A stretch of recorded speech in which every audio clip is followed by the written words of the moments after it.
Try this on for size. The worst person in the history of the world was involved on the American side in the Indian Wars. And I'm going to go to the mat on that. You don't believe me now.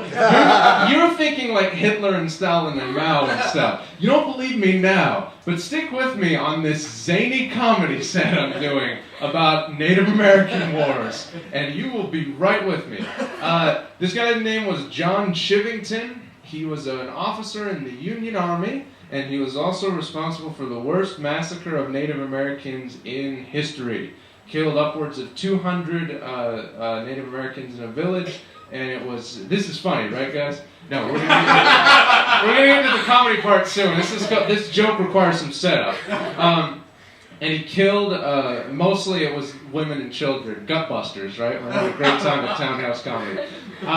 But the point I'm trying to get to is that, that's pretty typical genocide stuff, but what really sets this guy apart is that he and his soldiers, their eyewitness accounts say that he went to some live and some dead bodies of Native Americans. He and his soldiers hacked off their genitals and turned them into purses for women.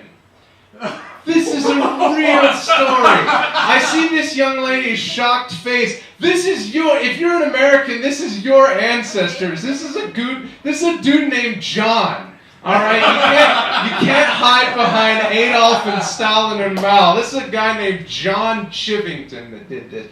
Sorry, if you lived in the West or if your family lived in the West, this is your fault, is what I'm saying, basically. But why I'm making the case for this guy to be the most evil person in history is there's no circumstances under which that's justified. There are zero. Like, I thought this through.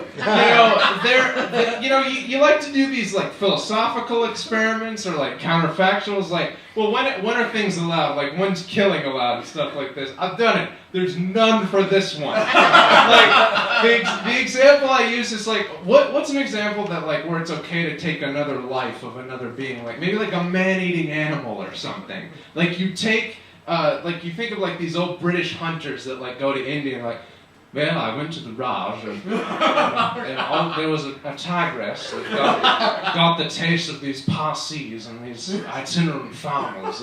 Somebody had to do something about it. White man's burden and all that. And so I took my elephant gun and I tracked this tigress through the jungle and I got a bead on it and I put it right between the eyes. Beautiful animal, but it had to be done. Then I tore out her vagina and made a Union Jack. Rule Virginia, it is a tiger's vagina. No. It doesn't work. It's not allowed.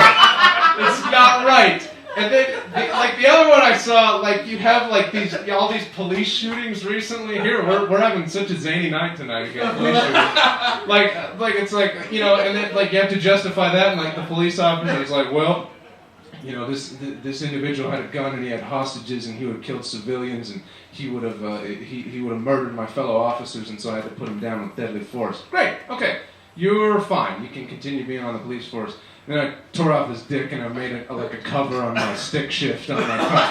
Nope! No! That's hell of a dash cam footage for the jury. Okay, you're still getting the death penalty. I don't care how authorized or justified the shooting was. Or here, even let's take this one. This is the final one that I can think of. How about, I'm going to mention Osama bin Laden again. This is such a great set. We're having so much fun. 2 Osama bin Laden jokes for the price of one. I would assume like Osama bin Laden in recent history is like the most widely thought of as maybe like that's a justified homicide. That's like the most people in the world think like that's okay if you're going to kill another human being. So picture like these SEAL Team 6 guys, they're going on the chopper and the one guy's like, oh man, if I get to Osama bin Laden first, I'm going to tear off his beard and I'm going to stuff it up his ass.